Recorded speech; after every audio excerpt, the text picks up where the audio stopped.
मखंड गांव के मेरे सम्मानित बुजुर्गों, नौजवान साथियों, माताओं, प्यारे बच्चों, सबको मेरा हाथ जोड़कर प्रणाम है। एक थोड़ा सा न्यू बता दो, नौजवान कौन कौन हाड़ है? हाथ के बता दो एक बार के नाम नौजवान है। झूठ बोलो भाई, असली नौजवान है ये वो लोग हैं जिनसे बुजुर्ग लोग जितने बैठे हुए हैं, आपा तो हाँ खाम खाई कहण के नौजवान उम्र के। जब यह फसलों की लड़ाई चल रही थी ना, इसमें सब आगे छाती अड़ा के ये लोग खड़े थे जो बुजुर्ग जिन आपा बुजुर्ग का वहां असली नौजवान तो यही है। इन्हें यूं भी समझ में आ गया, कानून नहीं पढ़ने आओ थे इन्हें, बेरा नहीं था के लिख रहा है। हम बतांदे घर घर जाजा, गांव गांव जाजा। जब 26 जनवरी वाला वाक्य सरकार ने खेला था, तो जब न्यू सोचा था मगा भाई असली रोड़ा हो रहा है यो कि जो गांव के नौजवान बालक है ना, उनके बात समझ में नहीं आ रही है। मैं हिंदी बोलने की कोशिश करूंगा क्योंकि हरियाणा से बाहर बहुत सारे लोग सुन रहे हैं। जाते हिंदी बोलूंगा, सोशल मीडिया पे सुने हैं तो थोड़ा सा एडजस्ट कर लियो। हालांकि आप हरियाणवी में बढ़िया जुड़ा, पर बोलना पड़ेगा क्योंकि फिर मैंने कहा जी आप हरियाणवी मत बोला करो, हमारे समझ में नहीं आती और सुनना चाहे। तो बात यह थी कि जब वो षड्यंत्र रचा गया तो हमारे एक बात समझ में आ गई कि जो नौजवान है वह आगे क्यों नहीं आ रहे, क्योंकि उन्हें न्यूए नहीं बेरा कि यो चल के रहा है। मारे हमने तो कानून नहीं पढ़े थे, तो हम तो सोचेंगे कानून के हिसाब से, कागज के हिसाब से। और हमारे बुजुर्गों ने कानून पढ़ने भी नहीं थे, पढ़े भी नहीं थे, पढ़ने भी नहीं, अगर उनने बेरा था कमाड़ा हो रहा है, कुछ गलत हो रहा है भाई हमने न्यू तो बेरा नहीं, इनमें क्या लग रहा है, पर न्यू जरूर बेरा है कि नाश करेगा। और इस चक्कर में खड़े हो गए, बैठ गए, शांतिपूर्ण आंदोलन लड़ा, बड़ी खूबसूरती से आंदोलन लड़ा, सारे देश के लोगों का समर्थन मिला और हरियाणा और पंजाब ने आगे आकर के ये कमान संभाली के बापा इन कानूनों ने एक बार वापस करवा ला, बाकी लड़ाई फिर देखेंगे। मैं भी निकल के आ गया था चंडीगढ़ से, जिस टाइम जून में ये कानून पास करे थे, और जुलाई अगस्त में फिर रेलवे ट्रैक पर पंजाब में किसान बैठ गए थे, रेल रोको आंदोलन में उनमें भी शामिल था। फिर जब पिपली के अंदर लाठीचार्ज हुआ था जिसमें चढ़ोनी ने रैली करी थी, मैं भी वही था, उस टाइम पे वही था। और फिर 26 नवंबर ने जब 2020 में आपा चाले थे तो भी गेल लाग लिए थे। और उस दिन से लेकर के आज तक यूं समझ लो घर जाने का मौका कदे कदे मिला है। इब तो करके भी नुकैन लागे हम छोड़े दिए गए। लेकिन कारण क्या है, ऐसी क्या जरूरत पड़ी कि एक ऐसा आदमी जो चंडीगढ़ में रहता है और बढ़िया अपना ठीक ठाक लाइफ काट रहा है, उस आदमी को सड़कों पे उतरना पड़ा? क्यों मेरे तो यह बात मेरे गांव वाले भी पूछते हैं खूब कि भाई तू पहले तो गांव में थे, तू पहले तो गया करनाल, फिर तू, मैं नौकरी लग गया था, सरकारी मास्टर था मैं, नौकरी छोड़ गया। मैंने देखा कि वो तो सरकार तो स्कूल सिस्टम को बिल्कुल बर्बाद करने चली है और अब मुझे लोगों को बताना पड़ेगा कि आपका एजुकेशन सिस्टम कैसा होना चाहिए। क्योंकि जब मैं लोगों को बोलता ना कि भाई ये जो सिस्टम है ये आपके बच्चों को एक्चुअली बर्बाद कर रहा है, तो उनके बात समझ में नहीं आवत थी उस टाइम पे। मेरे तीन दे बोला ऐसा है भाई देवेंद्र, जब तेरा बालक होंगे ना, जब देखांगे, क्यों मैंने सोचा है कि इसने देखांगे यो कितना बड़ा काम करके दिखाओगा। तो मेरे बालक होया 2006 में और प्रीमेच्योर डिलीवरी होगी, तो डॉक्टर ने कहा अग भाई से इसे बालक सारी उम्र बीमार रहा करे और जरूरी नहीं है बचेगा, कई लाख में एक बालक ऐसा बचा करे, लंग्स भी पूरे डेवलप नहीं हो रहे, और भाई चांस ये है कि 2 महीने रखना पड़ेगा इंक्यूबेटर में। मगर तभी तो इसने चम्मच वाला दूध पे मार दोगे।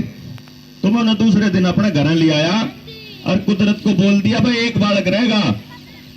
यो बच गया तो ठीक, नहीं तो दूसरा नहीं पैदा करांगे। अपन यो प्लान कर लिया था दोनों मियां बीबी ने, वो बच भी गया। और जिसको लोग ये कहा करते कि वो बच्चे नहीं गा, आपने बेरा लगे 11 साल हो गए, डॉक्टर का मुंह देखा उस बालक ने, 11-12 साल आज। कारण क्या रहा? हमने एक चीज देखी कि शरीर के पास अपने आप को ठीक करने की ताकत होती है।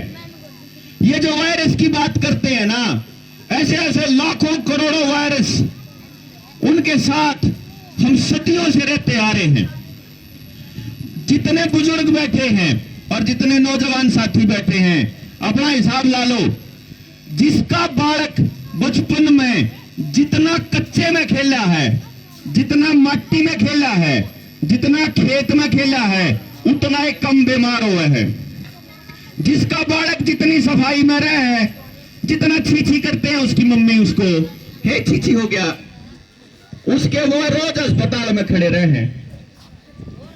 45 से ऊपर के बालक जो हमारे वाली कैटेगरी में आ गए, जिनका बहुत ज्यादा हुआ बालक पढ़ने में सुए लगा करे, डॉक्टर बोला पहले दिन का, दूसरे हफ्ते का, छठे हफ्ते का, जिसके भी नहीं लागे। मैं अपनी बता दूं, 25 साल तक फालतू हो गया, अस्पताल का मुंह देखा, डॉक्टर का मुंह देखा, डॉक्टर का दवाई खाया, एलोपैथी की कोई दवाई नहीं लेता।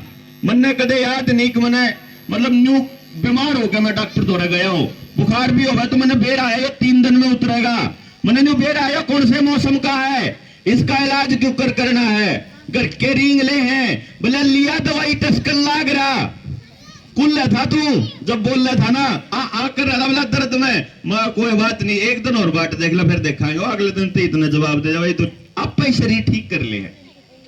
आपका अगर खान पान ठीक है, आपका अगर सोच विचार ठीक है, समाज में व्यवहार ठीक है, आपने अगर यह टेंशन ना होगा अगली गाड़ में जाओ, अगर उसकी झूठ बोल रहा कि उसने चोरी कर रहा कि उसका ठगी कर रहा कि उसने नाड़ा कह रखा, या टेंशन मार दे कौन मिलेगा और कौन के कहेगा, अपन को टेंशन है कौन जो मर्जी कर ले भाई, अपन करे कौन कदे किसी के।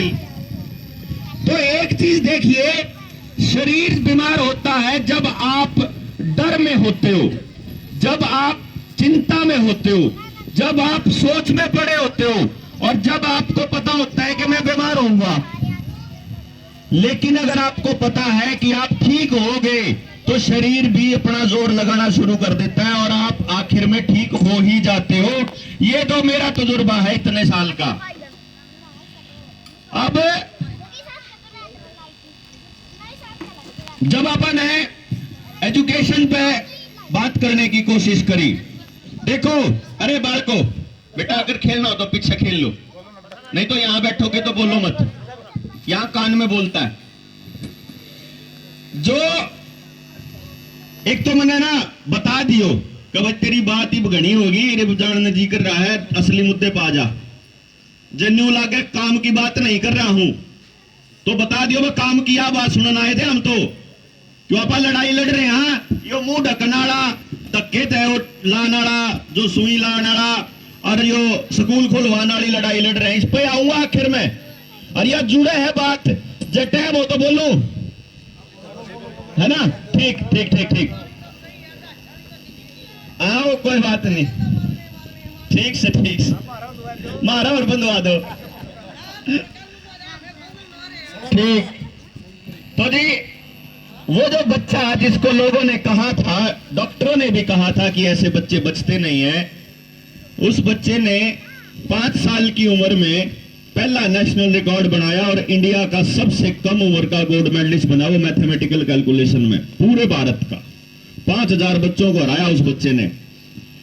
उस टाइम पे फिर कार्रवाई शुरू करी, भाई ईब अपन है ये एजुकेशन सिस्टम छोड़ के एक नए एजुकेशन सिस्टम की तरफ चलना पड़ेगा। उसके पीछे एक बहुत बड़ा कारण ये था, मैं इंडिया का पहला पर्सन था जिसने इस चीज के ऊपर काम किया था। ये जो 3 साल के बालक है ना, 3 साल की उम्र तक लेकर और किसी भी बालक तक ये बताने का काम कि उस तक कुदरत ने किसा दिमाग दे रखा है। देखो अपा सारे मानना हाँ कि बालक भगवान का वरदान और भगवान का रूप होते हैं, तो भगवान जब किसी ने वरदान दे है तो वो खाम खाई कोई कबाड़ नहीं देगा हमारे को, वो बिल्कुल न्यू कहेगा भाई इसका समाज में रोल के है। ये जो अडोट छोटे छोटे बालक है ना, इनके दादा दादी जब भी बात करेंगे ना पड़ोस में, तो वह न्यू कहेंगे बोला वो मारा पुत्ता तो घना होशियार है, मन चलाना नहीं आता, रो कटर कटर सारा काम करते हैं। न्यू कहे ना, सारे बालका के बारे में यही बात है कि वो बालक घना होशियार है मारते, माँ बाप भी और दादा दादी भी। वो बालक जब बड्डा हुआ है, थोड़ा बड्डा होंदे होंदे होंदे होंदे जी वो 10वीं तक पहुंचे है ना, इतने वो कति सही नकम्मे हम काउंट होले हैं।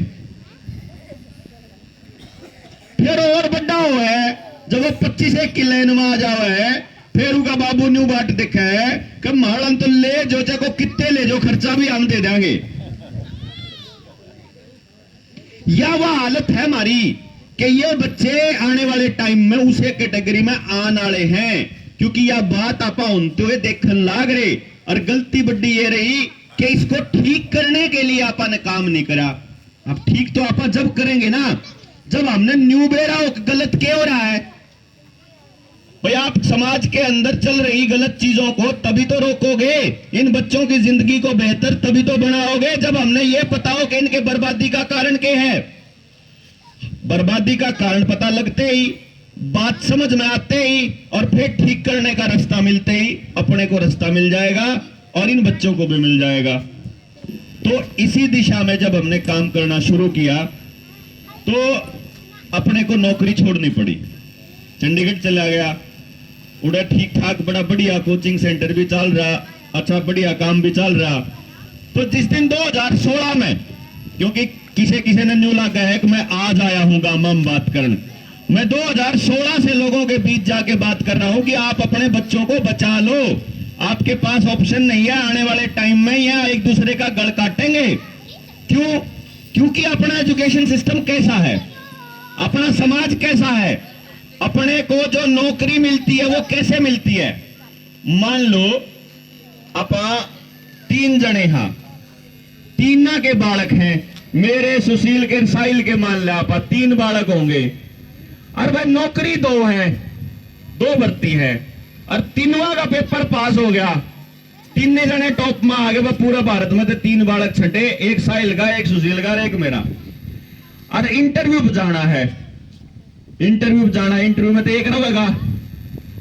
तो मैं रात में बैठ के, अगले दिन इंटरव्यू है, मैं न्यू बाट देखूं, ये भगवान इनके दोनों के बालक क्यों नहीं बुखार हो जाए, क्यों नहीं टांग टूट जाए, मारे तो रह जाए, मेरा लगा हो जाए सिलेक्शन। ये सच्चाई बता रहा हूं मैं समाज की। यानी कि हम नौकरी के लिए अपने ही परिवार, अपने ही भाई, अपने ही समाज के लोगों के बच्चों का बुरा चाहते हैं। ऐसा एजुकेशन सिस्टम है अपना, ऐसा समाज बनाया है अपने। तो जब इस दिशा के अंदर, जब इस दिशा में हम चले आगे बढ़े, तो इस आगे बढ़ने वाली प्रोसेस में हम जब आगे गए तो एक चीज समझ में आ गई कि भाई अपनी सिर्फ स्कूल सिस्टम नहीं खराब हो रहा, अपनी तो जड़ा में जहर दिया जाने लग रहा है। जड़ा में कैसे? आप जो खेत में बो हो ना, जीएम सीड बोलते हैं उनको, जेनेटिकली मॉडिफाइड बीज, जिन्हें आप पहले गया करते हाइब्रिड बीज, वह हाइब्रिड बीज के अंदर के देवे हैं मिला के, आपने तो नहीं बेरा ना। लेकिन एक बात का तो पक्का बेरा होगा कि 1970 के बाद जिस टाइम पे हरित क्रांति के नाम पे फ्री में बीज देने शुरू करे थे, और खाद दवाई फ्री में देनी शुरू करी थी, और सब्सिडी देनी शुरू करी थी, उसके बाद दे तो यह हार्ट अटैक और ब्लड प्रेशर और शुगर की बीमारी होनी शुरू हुई है। उसके बाद, उससे पहले तो नहीं थी किसी का। इसका मतलब क्या था कि जो आपा खेता में बोआ हा, उसका सीधा सीधा संबंध इस बात से है कि आपा के खावा हा और आपा किसे रवा हा। जो आदमी आज भी, आईएमए के 2 डॉक्टर बैठे थे परसों, सत्या खबर पे इंटरव्यू पड़ा है, देख लियो जाके। क्यों? किसी ने न्यू लग गया था अगियो जो भलारा आवाज ठा रहा है ना, या खाम खाई की ठा रहा है, और डॉक्टर भला बात करियो। मैं 3 बोला डॉक्टर बुलाऊंगा, आईएमए के डॉक्टर है, मैं बोला खुद से डॉक्टर की बात करे है, वो डॉक्टर के जुनसा 2 करोड़ रुपया में डॉक्टर बने हैं, जुन 2 करोड़ रुपया में बनेगा वो फ्री में इलाज करेगा के? करे नहीं सकता। वो उस डॉक्टर की बात कर रहे होगे जिसका खून के टेस्ट करोगे उसमें भी कमीशन, एमआरआई में भी कमीशन, अल्ट्रासाउंड में भी कमीशन, उस डॉक्टर से बात करोगे जिसके दवाई लिखने की भी कमीशन है, उन डॉक्टर से बात कराओगे, वह बताओगे हम गलत कर रहे ठीक कर रहे।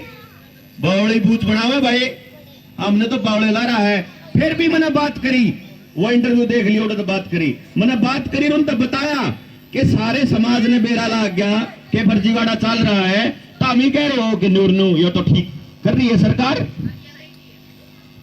ईब इन डॉक्टर पे इलाज करवाने चले जाओ, आप इलाज कैसे होता है? बोला डॉक्टर साहब नूरनू हो रहा है, अपना इलाज अपनी बीमारी बताओगा पहले आदमी, और डॉक्टर कहेगा बोला ले ये टेस्ट करवा ला। अब आप आ जाएंगे टेस्ट करान, उसमें कमीशन है सीधा, टेस्ट होगा ना होगा, टेस्ट की रिपोर्ट पटेगा, फिर इतनी या ले लिया या इतने बजे या इतनी, और इतना बड़ा पैकेट पॉलिथीन में गाल के मारती दवाइया का दे देगा। और क्या है डॉक्टर आखिरी लाइन क्यों है याद है? आखिरी लाइन यह हुआ अगले 5 दिन की के 3 दिन की के 1 हफ्ते की दवाई ले जा, आराम हुआ के ना हुआ दोबारा दिखाइए हफ्ता पाछे।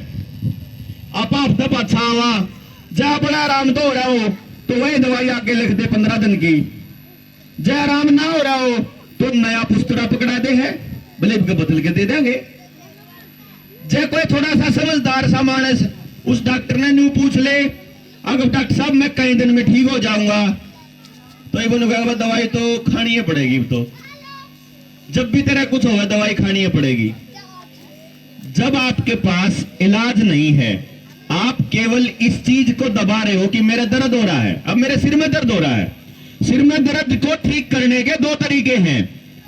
पहला तरीका तो यो है कि टोलो सिर में दर्द क्या तो होया, सीढ़िया वाला गणता होया, गर्म वाला गणता होया, गर्म सर्द होता होया, या घना शोर था आसपास जाता होया, अग चिंता में होया, अग भूखा था सब दिन का जाता होया, अग भूखे ने 3-4 चाय पी ली थी गैस बढ़के न होया।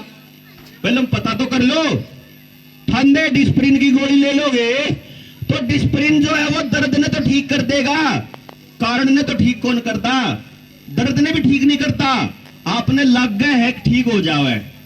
क्यों? वो आपका दिमाग जो बताता है कि आपको दर्द है वो उस सेंसेस को खत्म कर देते हैं ये केमिकल्स, जिनको आप दवाई का वहां। और खेल समझण में क्यों करावे, जब थोड़ा सा और गहराई में जाओगे तो फिर समझ में आया, अरे वो हरित क्रांति जब लेकर आए थे सरकार, क्योंकि आपको ये भी समझना पड़ेगा, कदे न्यू मान रहे हो अगर मोदी करवा रहा है, और न्यू भी समझना पड़ेगा अब खाली भाजपा आरएसएस शामिल है के राहुल गांधी, अरविंद केजरीवाल, ममता बनर्जी, उद्धव ठाकरे की शिवसेना, आपका कम्युनिस्टों की सरकार, या कांग्रेस हो चाहे मध्य अराड़ा देख लो, चौटाला, हुड्डा, यादव, ये जुड़से और हैं, यो भजनलाल फैमिली, बंसीलाल फैमिली, और हमारे सांसद, मेरे बेटा कोई भी नहीं बोलता, एक भी जना चू नहीं करता अपने बारे में, ना किसी ने सवाल उठाया।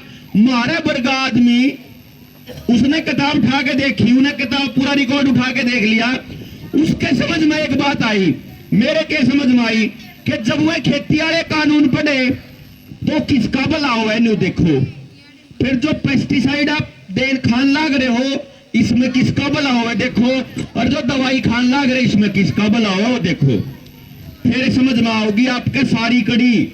जो गरीब कोई आदमी आवे अपने गांव में आके अपना रोड़ा करवा जावे, रोड़ा करवा कर फिर थाने में दरखास्त भी होए दुआवे, और फिर थानेदार से सेटिंग भी होए करवावे, और 50,000 में सेटिंग हो और 20,000 अपने भी बना ले, है कि नहीं? रोड़े में भी उसका फायदा, क्यों गांव में उसके ना 5-4 आदमी आ जाए, रोड़े के बाद समझौते में भी उसका फायदा। यो एक काम करा मारी गेल क्यों होया? हरित क्रांति को लाने वाले कौन था बेरा है, ये नाम याद नहीं रहेंगे आपके, लेकिन यह वीडियो पड़ी होगी, याद कर लियो, या करने पड़ेंगे सारा ने, जो बालक नौजवान है उन्हें भी जरूर याद रह जाओगा। हरित क्रांति को हमारे देश में फंडिंग देने वाला एक संस्था थी जिसका नाम था रॉकफेलर फाउंडेशन। कौन सी फाउंडेशन? रॉकफेलर।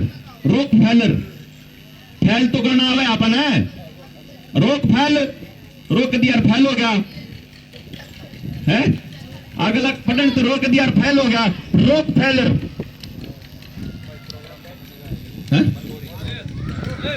नजदीक करो, हाँ हाँ बैठो है इस बात में। हाँ तो बात पीछे से शुरू करूं। जो हमारे हरित क्रांति दी थी, जो हाइब्रिड बीज दिए थे और जो हमारे को दवाई गेरन में दी थी खेत में, उसने लियान वाला जो फाउंडेशन था, जो उसने लियान वाली संस्था थी, उसका नाम था रॉकफेलर फाउंडेशन। रॉकफेलर फैमिली वो फैमिली है जिसका दुनिया के अंदर जितने भी पेट्रोलियम के कुएं हैं, पेट्रोलियम माफिया है, उसके ऊपर कब्जा है। यानी जो किसान अपने ट्रैक्टर में, रिंजना में पेट्रोल डीजल खरीदते हैं, इसका एक बहुत बड़ा हिस्सा रॉकफेलर परिवार को जाता है। जी वो पेट्रोलियम से पेट्रोल डीजल शुद्ध करके अपने को दे दे है, उसके बाद उस शुद्ध करने के बाद जो केमिकल बचते हैं उनसे ये दवाइयां बनती हैं, पेस्टिसाइड जो अपा खेतों में गेरा। हाँ, और वो पेस्टिसाइड जो कंपनियां हैं उनका मालिक कौन है? बेड़ा है ओए रॉकफेलर। जो आपा खेत में दवाई गेरा, इनका कंपनी का मालिक भी रॉकफेलर। और फिर जब आपा हुए दवाई खा वो कबाड़ खा जब आपा बीमार हो वहां, जब हमारे heart attack, blood pressure, sugar जैसी बीमारी हुए हैं, तो उन बीमारियां का जो आपा इलाज कराने खातर अस्पताल में जाके दवाई खावा, उस दवाइयां के नाम पे जो बिग फार्मा पूरी दुनिया में सबसे बड़ा माफिया है दवाई का, वो कौन है? बेड़ा है ओए रॉकफेलर।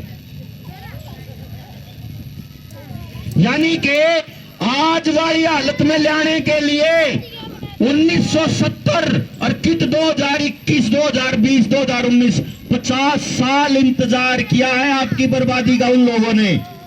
50 साल लगा सरकारों के अंदर बैठे लोगों को खरीदने में। उस टाइम की सरकार, चाहे कांग्रेस की हो, चाहे आपके नरसिम्हा राव की हो, चाहे मनमोहन सिंह की हो, यूपीए की हो, चाहे किसी और कबाड़ की हो, आपने देखा उनने सारे के सारे खरीदे।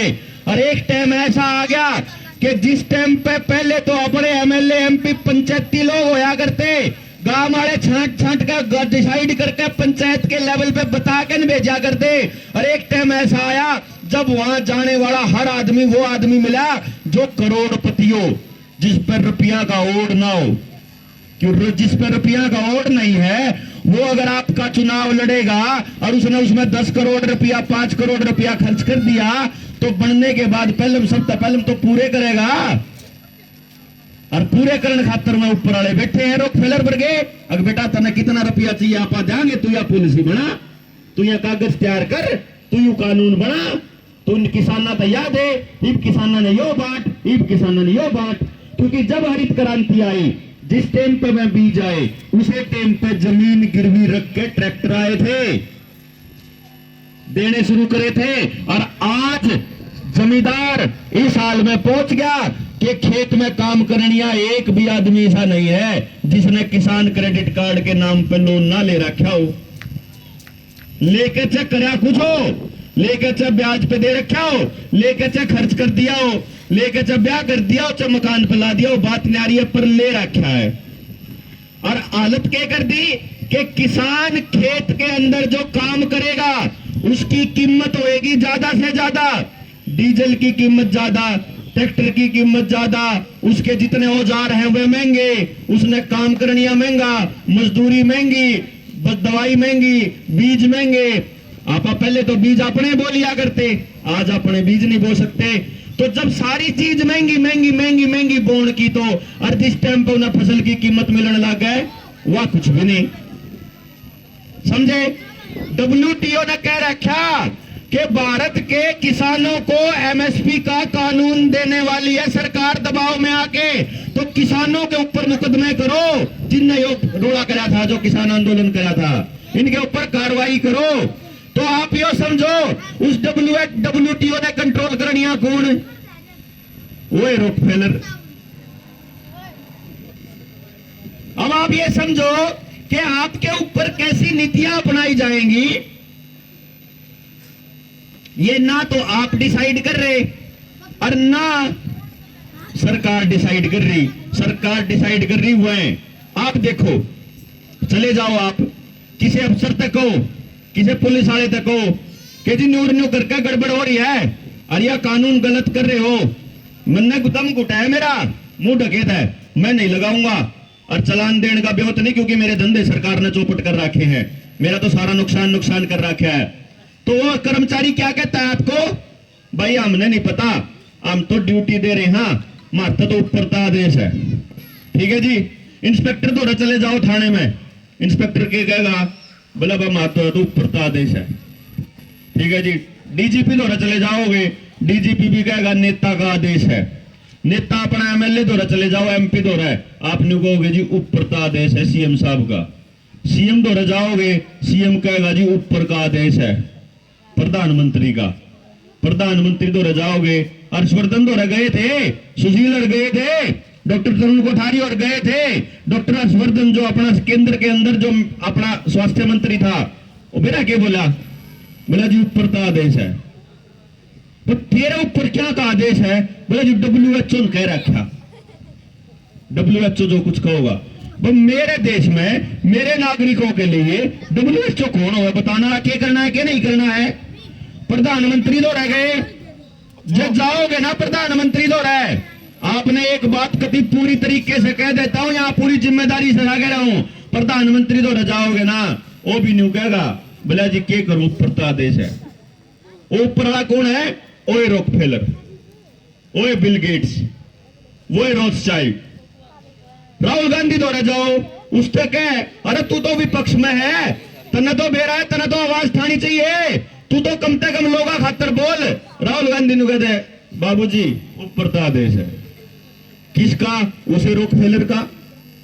अच्छा जी, फिर केजरीवाल तो बढ़िया लग गया भाई, ये तो काम स्कूल भी बना दिए, अस्पताल भी बना दिए, बस तू ऐसा काम क्या कर रहा है, अकाड़ा तो 500 रुपये लाग गए हमारे हरियाणा में, तो मुंह ना ढकन के खुली हवा में सांस लेने के, भाई खुली हवा में सांस का टैक्स है, यो हवा का टैक्स लग रहा ना, तने खुली हवा में सांस ले लिया 500 दे, अरे नहीं तो मुंह ढक के अपना सांस उल्टा लेता रहो। तो 500 रुपया का टैक्स ला दिया इन्हें तो खट्टर ने, तो दिल्ली में जाके केजरीवाल थे, तुमने 2000 क्या कराया भाई, अग जी ऊपर का आदेश है।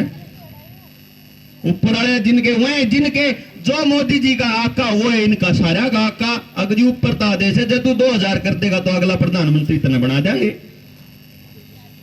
जब तू नहीं बोलेगा तो अगला प्रधानमंत्री तने बना देंगे। यह बात राहुल गांधी तक कह दी, यह बात ममता बनर्जी तक कह दी, यह नीतीश कुमार तक कह दी, यह ठाकरे तक कह दी, यह हमारे तक कह दी, सारे ने सोचा आप बना के प्रधानमंत्री, क्योंकि ऊपर वाले कहे हैं जिनसे सारा काम संभाल रहे, मेडिकल में संभाल रहे WHO, खेती ने वह संभाल रहे WTO, अपना जो और कोई काम हो उसने भी वही संभाल रहे। जब संभाले हुए रहे हैं तो मैंने कहे कि जब संभाले हम रहे, हाँ रुपया हम देवा, कवा ना वर्ल्ड बैंक तक पैसा रहा, कवा WHO बता रहा, कवा वर्ल्ड ट्रेड ऑर्गेनाइजेशन WTO बता रहा, सारी ये चीज जब ऊपर वाले कर लाग रहे हैं तो वह न्यू कहे फिर राज थारा क्यों रोवे, जब रुपया सारा मारा हुआ है, इसे का नाम है न्यू वर्ल्ड ऑर्डर। प्रधानमंत्री ने 2 बार बोल लिया, न्यू कहे जब यह बीमारी वाला दौर चला जाओगा ना तो उसके बाद आएगा न्यू वर्ल्ड ऑर्डर, और उस न्यू वर्ल्ड ऑर्डर में सब कुछ बदल जाएगा। वो सब कुछ कित करना जाओगा, ये मैंने न्यू बताओ, मेरा मुंह तो न्यून हो रहा है जान खातर, तो कह तो मैं न्यून जा सकूं, कह मैं न्यून जा सकूं, न्यून थोड़ा जा सकूं, मैं जिस तरफ जान लाग रहा हूं मैंने दिखन लाग रहा, तो मेरा समाज जिस तरफ जान लाग रहा वो भी तो अपने दिखन लाग रहा, तो वो क्या करना चाह रहा है आने वाले टाइम में, वो क्या करना चाह रहा है वो दिखना ही अपन है। अपने समझ में कौन आ रहा कि किसान का खर्चा ज्यादा होना चाहिए, आमदनी नहीं होनी चाहिए, उसका खेती पे लोन हो गया था, वह कम से कम कदे यहाँ आपस में रह लें और यहाँ अपना स्कूल जोड़ जाड़ तक गुजारा कर लें, तो ये जोड़ा तभी प्राइवेट कंपनियां तो देने लग गए, स्कूल भी प्राइवेट कंपनियां देने लग गए, अस्पताल में भी प्राइवेट बढ़ने लग गए, रोड पे भी प्राइवेट आदमी, रेलवे प्लेटफॉर्म पे भी प्राइवेट आदमी, बस स्टैंड पे भी प्राइवेट कंपनी, मतलब सरकार ने कहते मैं क्या करूं जी उसका है, ठीक है जी।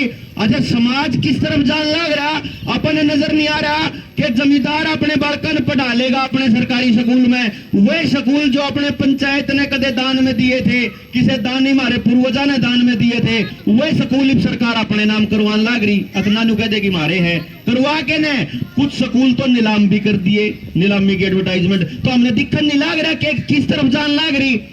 फिर अपन देखा कि जमींदार के तो किसान वाली खेत पे तो जो खेत वाली जमीन है उसको तो कर्जा ले रखा है, इस पे अपनी जमीन कित कित बच रही है और इसके गोर गितवाड़े घर बच रहे हैं। तो लाल डोरा तोड़ के पहले इसके घर की रजिस्ट्री करो, घर की रजिस्ट्री कर दी, ये बाप द्वारा फोन आवा है अगजी घर पे भी लोन ले लो न, आंदा होगा बैंक वाला का।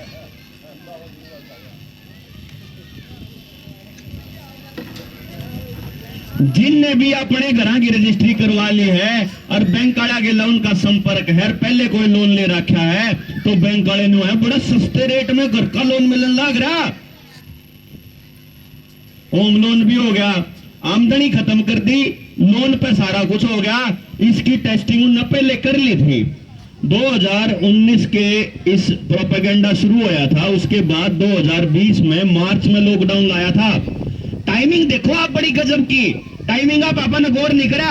आड़े की योजना लागू करा करता 2014 में, चाहे 16 की नोटबंदी देख लियो, चाहे जनधन खाता का खेल देख लियो, चाहे उज्ज्वला योजना का देख लियो, चाहे स्मार्ट सिटी वाला देख लियो, चाहे अपना ये क्या करते बोला स्वरोजगार वाला देख लियो, चाहे अपना मुद्रा लोन वाला देख लियो। एक आड़ा था आदेश पारित करके आड़ा उद्घाटन करते जहाज में चढ़ जाया करता, दूसरे देश में पाया करता। आड़ा लोग क्यों लाइना में लागे रहो, जनधन खाते में पहली बार लाइन में ओ सफाई करने वाला काम पहली बार करा था, सड़क पे लेकर न साफ सफाई, सड़क पे झाड़ू लेकर खड़ा आया था। लोग तो कहा था देश ने स्वच्छ बनाऊंगा, साफ करूंगा देश ने, उन्होंने कौन समझे थे अपन साफ करने की गलान कर रहा है। यो हमारी पूंजी, हमारा रुपया, हमारी जमीन, हमारे खेत, हमारे बालक, हमारी हेल्थ, हमारा सब के में साफ करने का प्लान बना रहा था। यो तो उन्हें शुरू में बता दिया था साफ करूंगा, समझ में कौन आई अपने। तो इसने यो खेल नहीं समझा, अपन ने टाइमिंग नहीं देखी कि जब लॉकडाउन लाने का टाइम कौन सा था। और लॉकडाउन लाने तो पहले अरे कोई बैठा हुआ है, कोई बैंक में है कर्मचारी, कोई बैंक में हो तो बता दो, किसी का घर में हो है, अपने घर में जो बैंक में है ना उन तक पूछियो या जिस बैंक वाले के लागो। 2020 शुरू होया था जनवरी का महीना और आखिरी के 3 महीने जनवरी फरवरी मार्च मेरा छोटा भाई बैंक में है जात बेरा में, वो मैं तो न्यू बताओ था कि भाई बैंक का सरकार का इतना प्रेशर है कि पैसे का लेन देन तो सीएससी सेंटर चल खुल रहे हैं जो उनसे गामा में इनके थ्रू करो, आधार कार्ड के थ्रू करो, ऑनलाइन बैंकिंग के थ्रू करो। और बैंक का काम है केवल लोन देना, ताकि लोन बांटो जितना हो सकता है, हर आदमी को कर्जदार बना दो। उन्होंने बहुत लोगों को लोन दिए मार्च में। हमने सोचा लोन सस्ते रेटा पर मिलने लग रहे हैं, भारत सरकार की योजना है। अपन ने लोन ले लेकर नई नई दुकान खोली थी, अपन ने नए नए कारोबार शुरू करे थे। और 21 मार्च ने एक दिन 8 बजे तक शाम ना आवे है और आके कह दे अब लॉकडाउन लग गया, सब खत्म। जिनने दुकान लेकर ना महीना पहले खोल लियो, 6 महीने पहले खोल लियो, 3 महीने पहले खोल लियो, उनका धंधा उनका बिजनेस चलेगा गे। वह लोन भी कब्जू, जिसने दुकान खोल लियो, किसी ने फैक्ट्री खोल लियो, किसी ने नया कारोबार शुरू करा, सब कुछ मड़िया मेट कर दिया। आज जिन जिन ने उस टाइम पे दुकान खोली थी, आज वह सारे के सारे अपनी वह दुकान बेचने खड़े हैं, स्कूल बिकने खड़े हैं। अपने जो गामा के आसपास स्कूल है ना, जब 10 स्कूल होंगे तो 6 स्कूल बिकाऊ पाओगे, और बिकाऊ पाओगे तो आपने न्यू भी समझना चाहिए कि शिक्षा के क्षेत्र में कौन आदमी इन्वेस्टमेंट करने लग रहा है। वो नारायण मूर्ति जो जिसने यो सारा का सारा खेल शुरू करा था, वो आदमी जो न्यू कहे कि आईआईटी की जो या परीक्षा है ये हमारे बच्चों का भविष्य खराब कर रही है, भाषण देवा बड़े बड़े, वो नारायण मूर्ति एजुकेशन में इन्वेस्टमेंट करने लग रहा। बड़े बड़े संस्थानों को और बड़े संस्थान खरीदने लग रहे, और वह आदमी अपने स्कूलों ने खरीदने खातर तैयार खड़े। तो जी अपने स्कूल भी बिक लिए, अपना जमींदार की हेल्थ भी खराब होगी, उससे जो बीज दे दिए वह भी इसे खराब दे दिए, वो बीज भी दोबारा आगे नहीं उगते, रह गए थोड़े बहुत डांगरा का खेल। भाई अपन डांगरा दूध दाद खान पीने का जुगाड़ कर लिया, भाई खेत में जो अपना ट्रैक्टर महंगा हो जाओगा, अगर डीजल महंगा हो जाएगा तो अपने बड़द जोड़ लेंगे भाई। तो 2017 में APLM एक्ट बना दिया, 17 में अपने बेरा भी कोनी लागू भी है। बड़द जो बैल है, जो किसान का सबसे बड़ा साथी होया करता, वन्य प्राणी बना दिया। इब घर में अगर बांध कर रखोगे तो 3 साल की कैद है। नया बीज का कानून आने लग रहा है, वो न्यू कह रहा है बीज वाला कानून कि जय जमींदार ये साबित नहीं कर पाया कि वो बीज कहां से खरीद के लाया था, मतलब रसीद नहीं दिखाई, यानी उन्हें खरीदा नहीं, अपना बना लिया, तो 3 साल की कैद है। बिजली पानी का कानून आने लग रहा है, जो ये जोड़ है आने वाले टाइम में न्यू कहेंगे बुलाए तार पर ठीक ठाक निमट नहीं रहे, क्योंकि पहले तो क्या करा करते आप खाली करके साफ सफाई कर लिया करते, सामूहिक तरीके तक गांव पे कर लिया करते। ईबिन ने गांवों में पंचायत के नाम पे रोड़े इतने कर दिए, अब बोला हम कौन इस जोड़ में जाया करते, क्यों बोला मारती गुणा वोट दी थी ना सरपंच में, इस जोड़ में हम क्यों शामिल हुआ, ये तो उनका है, ये तो हमारा है। पहले जोड़ गांव के होया करते, ईब उनका मोहल्ला का हो गया। यो इन परिवार इस तरीके से तोड़ दिए कि जो सामूहिक काम थे उन्हें आदमी ना करना बंद कर दिया। तो इब सरकार ने कहेगी अरे एक काम करो ना, आप इसकी सफाई प्राइवेट कंपनी को दे देते हैं और उसके बदले में इन्हें साल एक का कॉन्ट्रैक्ट दे देंगे, अगर तुआड़ा मछली पाल लिए वो साल का कॉन्ट्रैक्ट फिर 100 साल में तब्दील हो जाओगा, 99 साल के पट्टे दे दिया। फिर उन्हें कहेगा बोले अच्छा जी ये तो जी हमारे जोड़ में, वह कंपनी वाला फिर सरकार तक कहेगा अगर जी गांव वाले जोड़ में डांगर ले आए हैं, अच्छा फिर एक काम कर लेना है, डांगरा के रुपये लेने शुरू कर दे, जिसका 2 डांगर उन पर महीने का इतना टैक्स, जिन पे 3 डांगर उन पे इतना टैक्स। भाई ना प्राइवेट कंपनियां तो रोड भी तो दे दिए कि तुम ही प्राइवेट रोड मेंटेन करो, तुम टोल ले और रुपये खींचो, जुनसी गाड़ी जाओ ट्रक जाओ उसका इतना रुपया और कार जाओ उसका इतना रुपया। एक्सप्रेस वे पे मथुरा एक्सप्रेस वे पे तो मोटरसाइकिल आगे भी लागे टैक्स, मोटरसाइकिल का टोल शुरू हो लिया, कहते न्यू ना सोते हो। और नितिन गडकरी ने न्यू कही थी कि गाड़ियां में GPS सिस्टम लगेगा, और वो GPS सिस्टम जब आप निकलोगे ना घर से बाहर, पेट्रोल की गाड़ी है डीजल की गाड़ी है, इस हिसाब से टैक्स लगेगा कि गांव की गाड़ में चलोगे तो 10 पैसे 1 किलोमीटर का, फिर गांव से बाहर निकलोगे तो फिर 20 पैसे, फिर उस तो बड़ी सड़क पर जाओगे तो फिर 50 पैसे किलोमीटर के लिया, और जब हाईवे पर चढ़ जाओगे तो 1.25 रुपया जो आजकल आप देने लग रहे हैं, पेट्रोल वाली का 1.25 रुपया, डीजल वाली का 1.5 रुपया। अब नु कहेंगे अच्छा इतना महंगा टैक्स होगा, फिर सरकार ने कहेगी अब यार बैटरी वाली खरीद लो उसका कोई टैक्स नहीं है। भैया जो सी घरा खड़ी है इसने तो आधे रेट में बेचो और उसने वो करो। ये जो 10 साल पुराना कानून लेके आए थे गाड़ियों का, ये तो 15 साल वाला के 15 साल वाली गाड़ी 10 साल, ये इसे का खेल है। बिजली वाली गाड़ी बेचनी है अगला ने, और बिजली वाली गाड़ियां में बेचने वाला कौन है बेरा है, उसे रोकफेलर का डब्बी।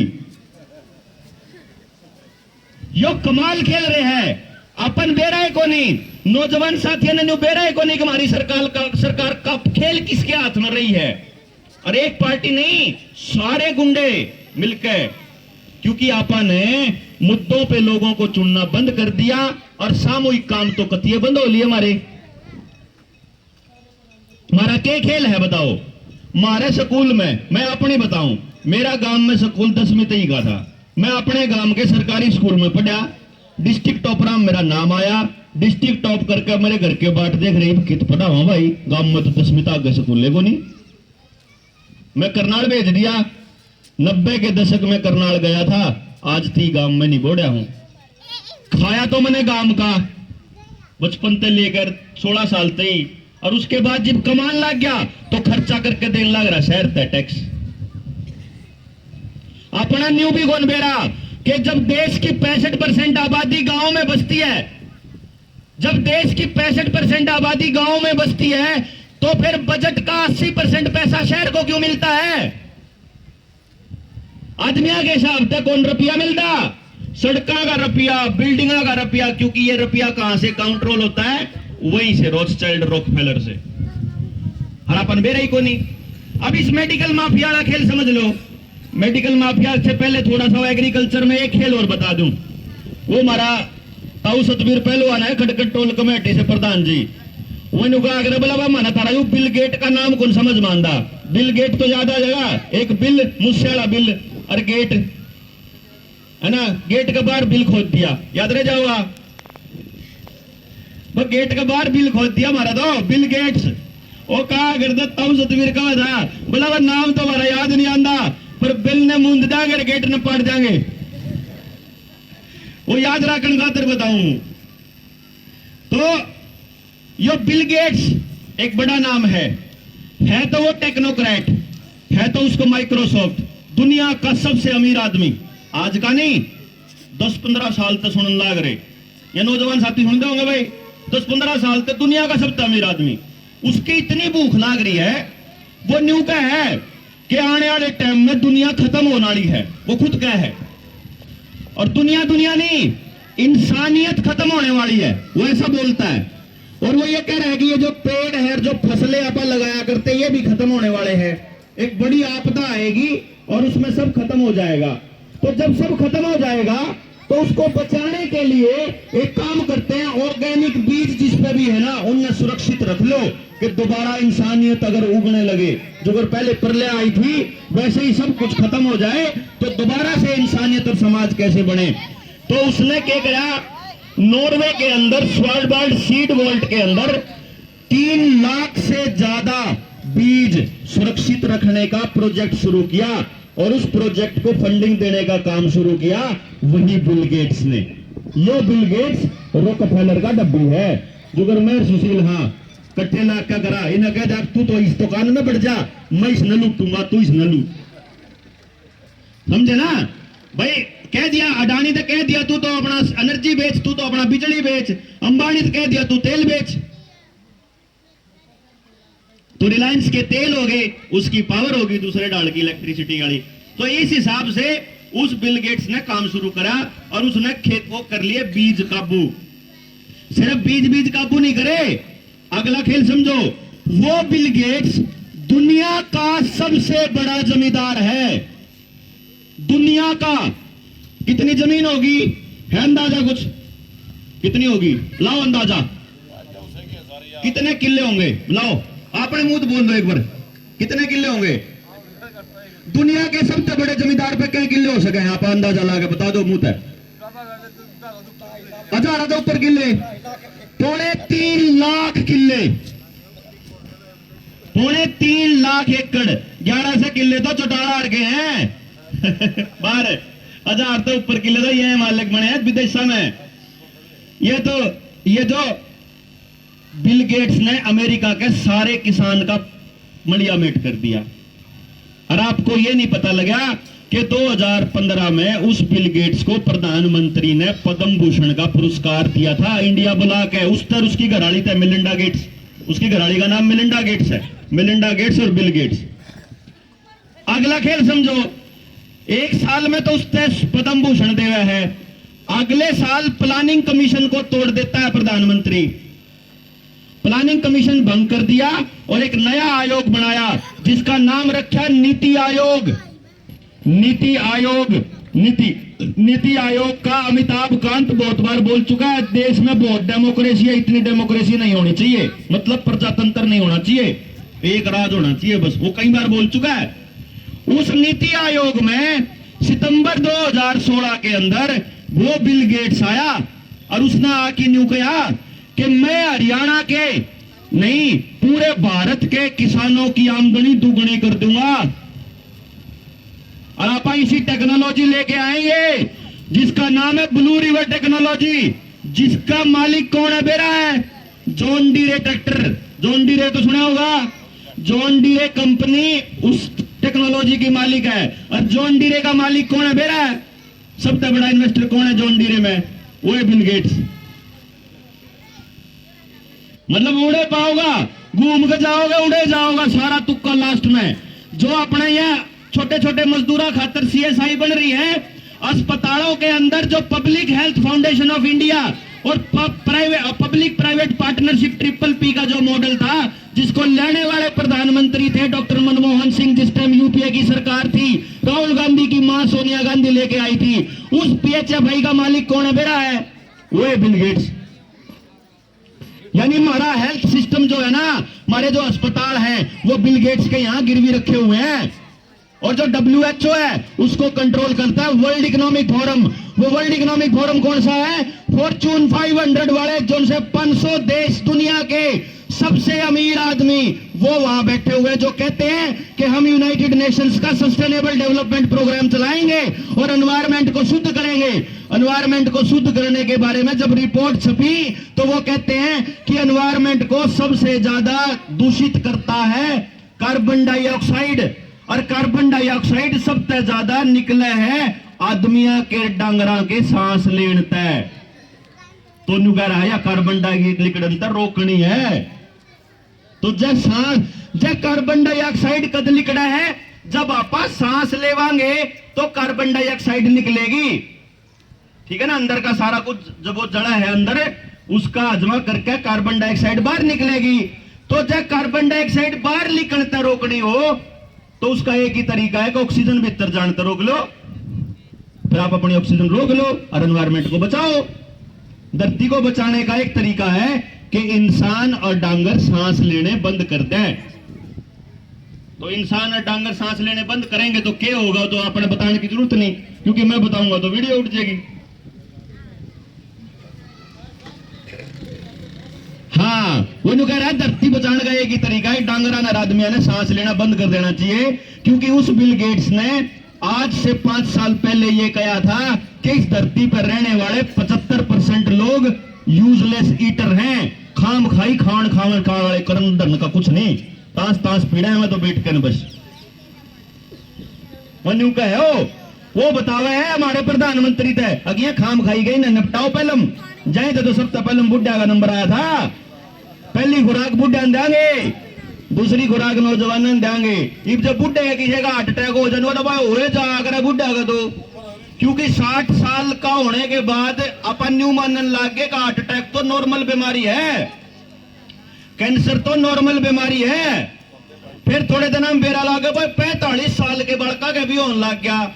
उदन का जो सिस्टम चल रहा है इनका, जो पहली खुराक और दूसरी खुराक देने वाला, उस दिन के तो भाई 24 साल का के भी होने लग गया। अरे ये बाप ने बता दूं, कति लेटेस्ट खबर है, 5 दिन के बालक का ब्रेन हेमरेज, क्योंकि उसकी मां ने गर्भ में, जब वो गर्भ में था जब ले ली थी खुराक।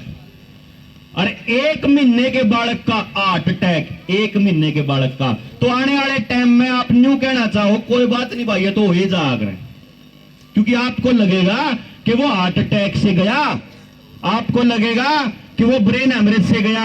वो हार्ट अटैक और ब्रेन हेमरेज से नहीं गया, वो उस केमिकल की वजह से गया जो आपके शरीर में डाला गया था। उससे पहले इतनी मौतें नहीं होती थी। और वो आज वाला जो केमिकल जो डाला जा रहा है उसकी नींव 50 साल पहले रखती थी इन लोगों ने। और यो खेल समझण में मन ने भी 6 महीने लागे थे। तो इन्हें बता दो, गांव राम के वह आदमी जो कदे गांव तक बाहर नहीं लगड़े, उनका बात आधे घंटे में 2 घंटे में क्यों समझ में आ जाओगी। एक बार बताने में नहीं आवे मन बेरा है, जाए तो मैंने कहूं बार बार सुनो, बार बार समझो। नौजवान साथी जितने हैं अपने मोबाइल का इस्तेमाल इनकी अश्लील वीडियो देखने के लिए इस्तेमाल मत करो जो ये भेजते हैं। भाई साहब आपके मोबाइल पे भेजे जाते हैं, महाराणी तो वीडियो उठ जाओगी 5 मिनट तक पहले, और आपके पास जो वीडियो आवेंगी ना रेगुलर, वह 50-50 मिलियन 17-17 मिलियन की देखे करोड़ों आदमी देखते हो। जानबूझ के उन बच्चों को दिमाग को खराब किया। पूरी की पूरी पीढ़ी बर्बाद करने का खेल कैसे खेला जाएगा। जो बालक 2020 में लॉकडाउन लगने के बाद स्कूल बंद होते टाइम 8वीं में पढ़ा करता, वो बालक 2024 तक जो है वो वोटर बन जाएगा, 18 साल क्रॉस कर लेगा। और आज के टाइम पे कम से कम 40 करोड़ बालक हैं स्कूल, कॉलेज और यूनिवर्सिटी के अंदर, स्कूल तो छोटे। तो आप ये समझो कि पूरी की पूरी पीढ़ी ऐसी पैदा कर दी हमने जो ना स्कूल में गई ना समाज में गई, जिसने ना बेरा बार के ऊपर खेला करें, गेम के ऊपर खेला करें, जोड़ा के ऊपर नहाया करें, कुड़िया के ऊपर लुटा रहे, खेता के ऊपर काम कराया करें, आपस में लड़ाई बाजा तो भाईचारा दोबारा के ऊपर कायम करा। उन्हें कुछ नहीं बेरा, उन्हें तो मोबाइल पे बंदूक चलानी आवे, बस मोबाइल पे बंदूक के चलावे हैं, मोबाइल पे बंदूक चलावे, चाहे फिर गलत वीडियो देखे हैं। तो वह पीढ़ी आने में कितनी जहरीली बनेगी उसका अंदाजा लगाओ आप। उसको व्हाट्सएप पे और फेसबुक के ऊपर केवल और केवल दंगाई, रेपिस्ट और बंदूक वाला आतंकवादी बनाया जा रहा है। प्लानिंग के तहत हमारी जड़ों के अंदर केमिकल डाले, प्लानिंग के तहत हमारे बच्चों के दिमाग के अंदर ये बर्बादी की जा रही है, प्लानिंग के तहत युवाओं को बर्बाद किया जा रहा है कि उनके शरीर में भी केमिकल चला जाए, और प्लानिंग के तहत समाज को तोड़ा जा रहा है। सोचो, चुप कर समझना होगा। जब ये देश के सारे, दुनिया के सारे पूंजीपति मिलकर इतना बड़ा खेल इंसानियत के खिलाफ लड़ने लग रहे हैं, तो क्या इंसानियत को प्यार करने वाले लोगों की ये मजबूरी या उनकी जिम्मेदारी नहीं हो जाती कि आप इकट्ठे होकर लड़ाई तय? क्यों जी, नहीं होती क्या? यही कारण था कि मैं अपनी घरवाली तय साल पहले न्यू कह के लिखड़ा करता कि मने नहीं बेरा, मैं उल्टा आऊंगा कि नहीं आऊंगा। रीजन क्या है? ये वो लोग हैं जो, जिनके खिलाफ मैं बोल रहा हूं, जो रॉकफेलर, रॉथस्चाइल्ड और जो गेट्स फाउंडेशन है ना, जो इतनी लंबी चल रही है, ये वो लोग हैं जिन लोगों ने अमेरिका का राष्ट्रपति, उस टाइम का राष्ट्रपति, गोली से मार दिया था, रॉबर्ट एफ कैनेडी, जिसके भतीजे जॉन एफ कैनेडी, उसका नाम था जॉन एफ कैनेडी, उसके भतीजे रॉबर्ट एफ कैनेडी ने एक नई किताब लिखी है, द रियल एंथनी फाउसी। वो रियल एंथनी फाउसी मतलब उसकी असलियत, वह किताब पढ़ लियो।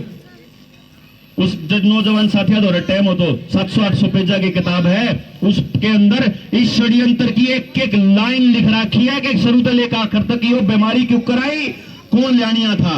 लेकिन मार दो रहा पढ़ने का टाइम है तो नहीं ना, हमारे बालक पढ़ने जोगे छोड़े, मैं तो इंटरनेट पे ऑनलाइन पढ़ाई लायक छोड़ रखे बस। अब आप मुझे ये बता दीजिए कि भैया लड़ाई हम गलत तो नहीं लड़ रहे जी? है? गलत तो नहीं लड़ रहे ना?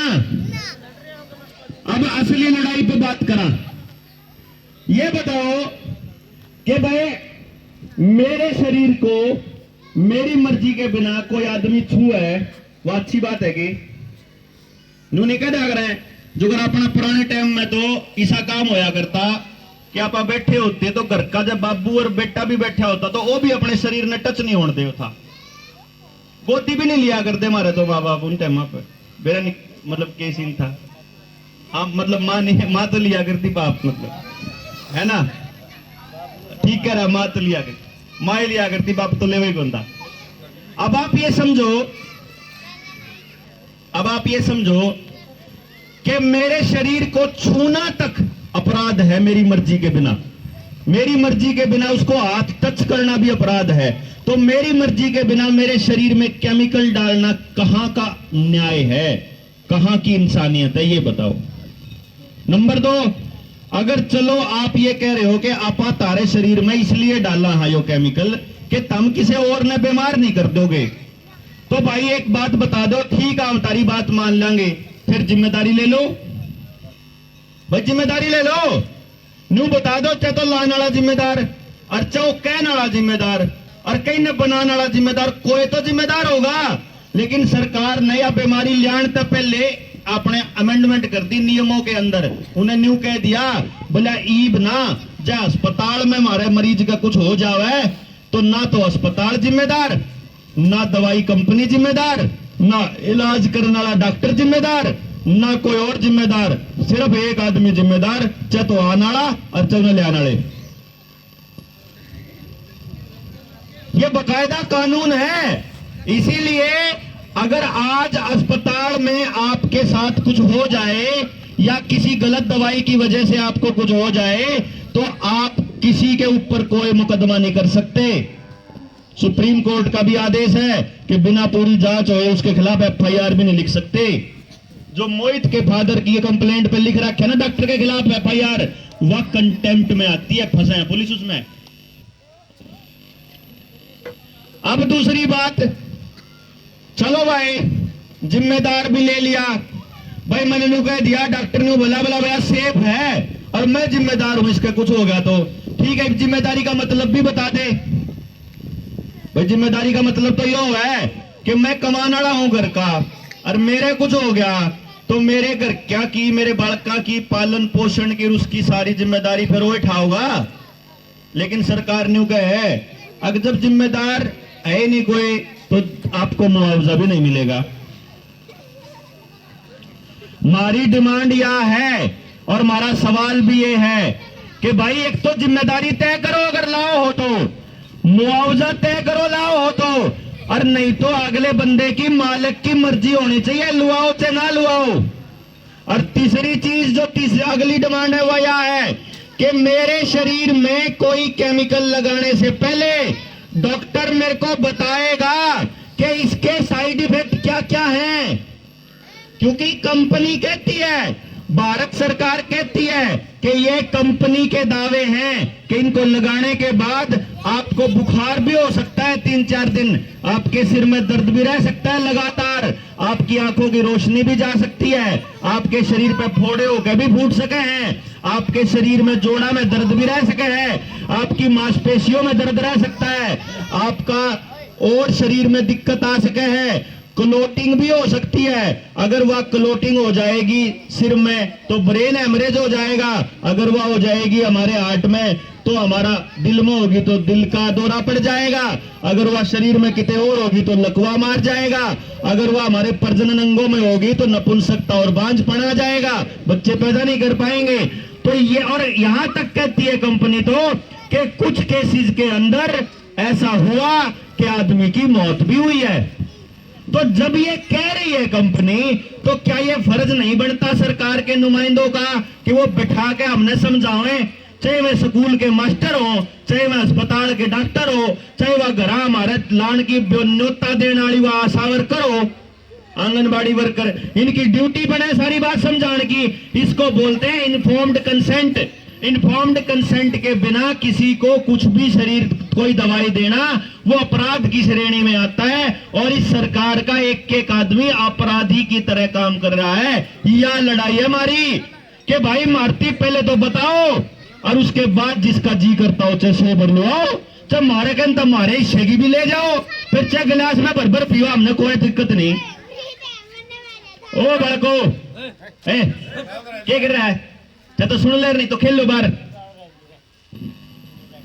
समझे? यानी कि ये हमारी मर्जी है। और फिर इन बालका के स्कूल वाले वो मास्टर वो नुका था खच्चर, ओ सॉरी खट्टर, अकबला क्या कहता हो, अकबला बालक स्कूल में आओगे तो दोनों डोज ले लेंगे। तेरे बाप का स्कूल है, मारा स्कूल, मारे बालक, मारा शरीर, मारा जी करेगा लिवाओगे, मारा जी नहीं करेगा नहीं लिवाओगे। तू कौन रोकनिया, रोक के दिखाइए तू। ये तुमसे मास्टर एंडी हो रहे हैं, इन्हें भी बताओगे। तू तनख्वाह के चक्कर में हमारे बालका की जान जोखिम में डालेगा, तू नौकरी के चक्कर में जान जोखिम में डालेगा। हम नहीं होने देवा भाई, कत्ती नहीं होने देवा। गांव राम अपने गांव में तो होने नहीं देवा, आपके गांव की आपकी जिम्मेदारी। हम तो बताना आगे कि जैन बड़का के लान तक पहले मारी लड़ाई थी मास्टरा गेला, आशा मैडम ने आवाज उठाई थी तो शाम में उसकी गेल के करा, उस आशा मैडम ने उस आशा वर्कर तक कह दिया, उन डॉक्टर तक कह दिया जो लाना रहे थे, अगो जी पहले न्यू बताओ, इन माँ बाप ने पहले साइड इफेक्ट बताओ इनके। अब उनका तो ईगो हट होगी कि साइड इफेक्ट बताने की बात मास्टर ने क्यों कर कह दी, मैडम ने क्यों कर कह दी। तो जी बात सुनो, अस्पताल के कर्मचारियों ने उस मैडम के खिलाफ एफआईआर कर दी, जो कर मेरे खिलाफ करी थी, वह देखी होगी आप लोगों ने। मेरे खिलाफ मैं हाथ जोड़ रहा और उन्होंने एफआईआर में लिखवा रखा कि एसडीएम के ऊपर हमला करा। यो एक काम उस मैडम गेल करा और यो एक काम अपनी गेल भी करेंगे। जय आपा एकले एकले रहे तो जय आपा सारे न्यू कह दिया बा हम खड़े हाँ 100 आदमी, हम खड़े 1000 आदमी और हमारे खिलाफ भी एफआईआर करो और हमने भी भीतर करो और कति नहीं रंधे बैर।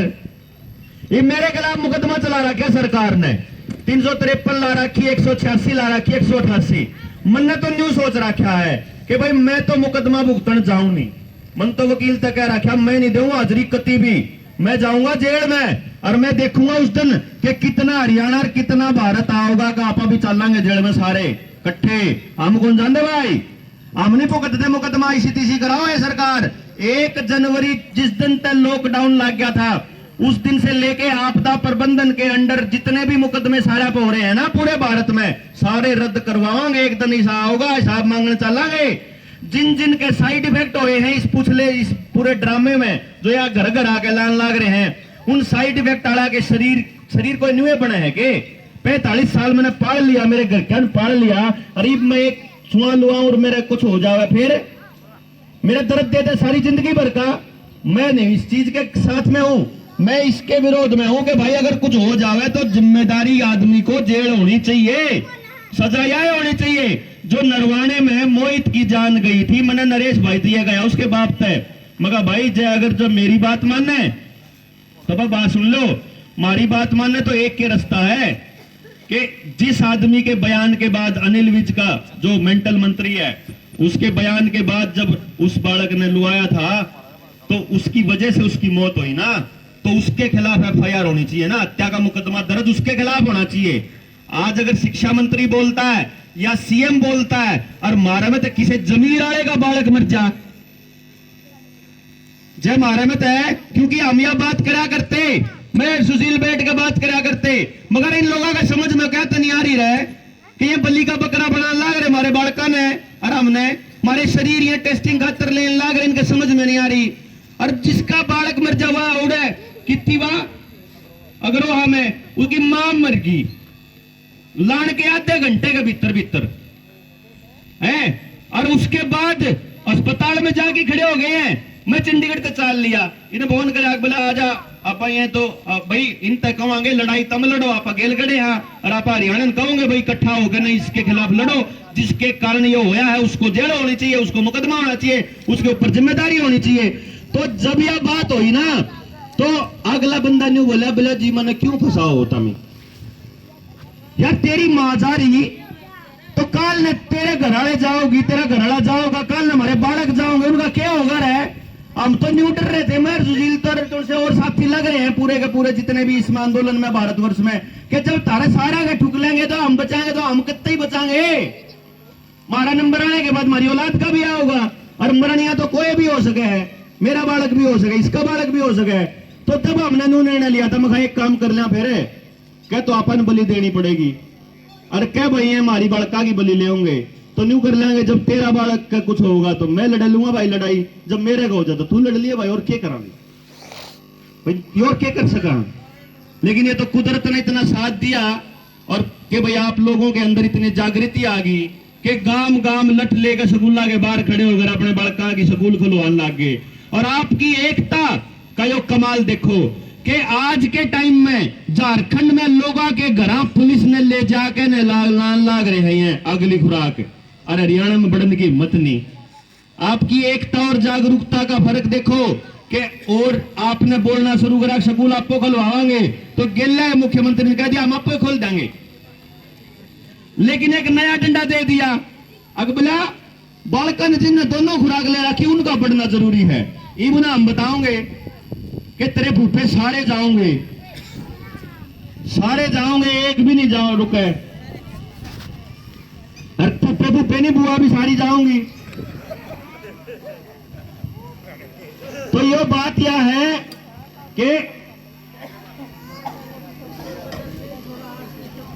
है कि आपकी एकता के आगे कोई सरकार नहीं, कोई रॉकफेलर नहीं, कोई बिल गेट नहीं, कोई रोथस्चाइल्ड नहीं। असली खेल तो यो है आपकी जमीन भी चाहिए है, आपके शरीर भी चाहिए है, आपके संसाधन भी चाहिए हैं इन्हें, और जितने बालक रह जाओगे 5, 7, 10 साल के बाद, क्योंकि 2030 तक का एजेंडा है ये, इसका नाम पहले एजेंडा 21 था, आज के टाइम इसका नाम एजेंडा 2030 है। यूनाइटेड नेशंस का सस्टेनेबल डेवलपमेंट प्रोग्राम जो आजकल वर्ल्ड इकोनॉमिक फोरम चला रही है वो है ये जो चल रहा है आज के टाइम पे। और जितने बालक रह जाओगे उनको प्रोग्राम किया जा चुका होगा, आपको प्रोग्राम किया जा रहा है। बड़े बुढ़ा का कौन आया बात समझ में, 10 साल थी बड़े बुढ़े जो जिनने चौथी खुराक थी पहुंच गया ना, वह 10 साल थी ओ लिया उनका तो समझ लो। बाकी रह गए जिनके नहीं हुए हैं साइड इफेक्ट वह बढ़िया बच रहे हैं, वह बचे रही हो, और जिनके वो लिए साइड इफेक्ट उनका हिसाब लेने चलेंगे दिल्ली, ठीक है जी। और अगली बात सुन लो, बड़का तो बताऊं भाई, जितने नौजवान साथी हैं मना हाथ खड़ा करके बताइयो, आज के टाइम पे जो आपके मोबाइल में गेम कौन कौन खेल रहा है, बताओ सच्ची सच्ची हाथ खड़ा करके बताओ, खेला कोई? सारे खेल रहे, बताओ कोई नहीं, यो खेल रहा बता रहा। चलिए बच्चा बताएगा, बेटा खड़ा हो, उरे ना मेरे दो है, आना आजा मेरे दो है। यो एक ने कोई बालक ने सच बोला भाई, ताड़ी बजाओ इस बच्चे के लिए। बहुत बढ़िया बेटा। मैंने न्यू बता, तू गेम खेला है तो गेम में ऐसा आया करे कि टास्क होगा, फिर टोकन मिलेगा, कोई पावर मिलेगी, ऐसा कुछ मिलता है? हाँ। है कैसे होता है बताइए एक बार। और लेकिन आप अगर देखोगे ना, चलो बैठ बैठ, बोलने का थोड़ा सा हिचक है बालक, लेकिन मैं आपने बता दूं, आपके पास वो गेम आएंगे मोबाइल के अंदर जिसमें कोई टास्क मिलेगा, आप वो टास्क करोगे, उस टास्क के बाद आपको टोकन, पावर या कुछ ऐसी चीज मिलेगी आगे बढ़ने के लिए। ये खेल कब चालू हुए थे देखो आप भाई, आपको पावर लेके आगे जानी है, सिक्के लेके आगे जाने हैं, ताकत लेके आगे जानी है। ये कब शुरू हुए और इसका खेल क्या प्रोग्रामिंग था? जो असली टारगेट है वो है सोशल क्रेडिट सिस्टम। आने वाले टाइम में आपके सारे बैंक बर्बाद होने वाले हैं। मोदी जी ने पूरा प्रोग्राम कर रखा है, पहले से आयोग बैठा हुआ है, आयोग की रिपोर्ट कभी भी आ सकती है। डिजिटल करेंसी के ऊपर और क्रिप्टो करेंसी के ऊपर बकायदा कानून बनने लग रहे हैं। आपके बैंक सारे मर्ज होने लग रहे हैं और मर्ज होने के बाद ये बर्बाद होंगे और फिर ये कहेंगे एक नया वायरस आया जो कागज से फैलता है। अब कागज तो नोटा में सबसे ज्यादा होया अगर है, तो नोट बंद करने का ये एक तरीका होएगा। जैसे एक बार नोटबंदी करके इन्हें टेस्टिंग करी थी, अगे इनके नोट, इनके रुपये और बैंक में खड़े होकर गाड़ भी है खावर लठ भी है खान लग रहे। ये इन्हें देख लिया कि ये तो ये कौन बोल दे कुछ भी, इन्हें लठ मारन करोगे ना कि एक एक न लठ खाना है, तो ये कहेंगे जी लठ मारन वाले 5-4 लादो ने टेम गणा लग गए हैं।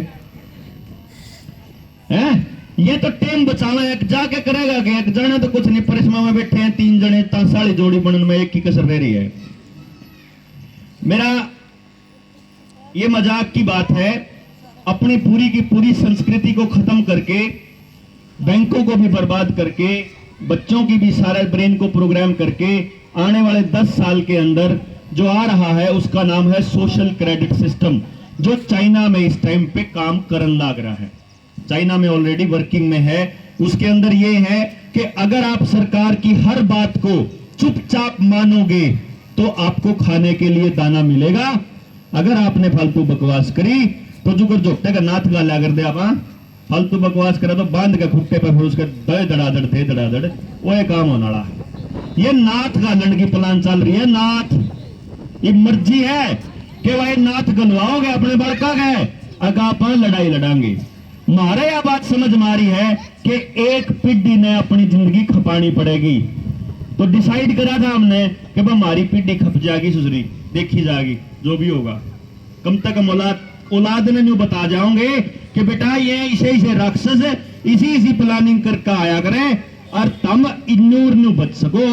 ऐसा सोच के कम से कम 100 साल आगे कैसा समाज देखना चाहते हैं उसकी प्लानिंग करनी पड़ेगी। अगर वह प्लानिंग मार दौरे नहीं है तो फिर मारा धक्के खाने का कोई मतलब नहीं है। अपन बैठ के इस पर चर्चा करनी पड़ेगी। अपने स्कूल खुलवा लो, इस मैंडेट को कति खत्म करा लो। मैंडेट का मतलब यह है कि कोई भी आदमी ना तो हमने मुंह ढकन खातर धक्का करेगा और कोई भी आदमी ना हमारे पे कितने कुछ भी जान खातर कोई सर्टिफिकेट मांगेगा। डीसी दफ्तर में कोई मांगे है, तनख्वाह पेंशन खातर कुछ मांगे हैं, क्या खातर भी कुछ भी सर्टिफिकेट बोला तने लुआई है कि नहीं, पहली तेने क्या मतलब है लुआई ना लुआई, तू कौन है पूछने वाला।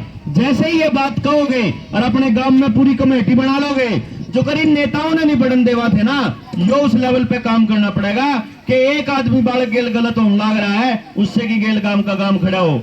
जो गांव खड़ा हुआ है उस पे काम नहीं चल रहा तो आसपास के गांव खड़ा हो, उसके बाद भी काम नहीं चल रहा तो सब हरियाणा आ जाओ भाई। यो काम न्यू बचेंगे आप, यो तरीका है बचन का। लंबी लड़ाई लड़न खातर आज मैंने गाड़ी में, आज तो बाय चांस मेरे पे लैपटॉप है, जो नौजवान साथी यहाँ बैठा हुआ है, किसी के पास 8, 10, 20 जीबी का अगर पेन ड्राइव है, कम से कम 32 जीबी वाला चाहिएगा। इतना मटेरियल अपने पास इस टाइम पे है कि तारा समझ में आ जाओगी। मैं वो सारा मटेरियल दे जाऊंगा, उसमें के खेल है, कितना लंबा है, 5-4 घंटा का है। अपनी परस में जाकर रात में सांझ ने टेलीविजन में चला दो, दिन रात चालन दो उसमें, या प्रोजेक्टर किसे दो रहता है, ओ भाई दो वो चला दो। और इस बात ने समझो, पूरी ने समझो कि षड्यंत्र क्या है असलियत में। इस 1 घंटे के 2 घंटे के भाषण में नहीं आओगी समझ, क्योंकि बात घनी बड़ी है। किसे डांगर की पुंजड़ देखना है, आप उसका पता नहीं लगा सकते कौन सा डांगर है जो पहली बार ना देखा हो, जो कदे ना देखा हो पहले। तो जो ये डांगर है जिसकी मैं बात कर रहा हूं, ये इतना बड़ा है कि ये 2 घंटे की पुंजड़ नहीं समझा सकती। इसलिए इस पे समझो पहले किसकी ये लड़ाई है, न्यू देखो। और फिर भैया लड़ाई जो है लठ खान की लठ मारन की नहीं है, या लड़ाई जाम लान की नहीं है, या लड़ाई इस टाइप की है दिमाग से खेलने की लड़ाई है। अगले 100 साल की लड़ाई जिसमें अपना खान पान से लेकर के, व्यवहार से लेकर के, शिक्षा से लेकर के, समाज से लेकर के एक एक चीज पे बैठ के चिंतन करना पड़ेगा, जो हमारे कदे पुरखे करके गए थे। और अपन ने वह चीज न्यू की न्यू सरकार नहीं पाया गए, वह रोज खत्म कर दी। उस लेवल पे दोबारा जाना पड़ेगा जी। यो एक रास्ता है गांव ने बचाने का, अगली पीढ़ियां ने बचाने का।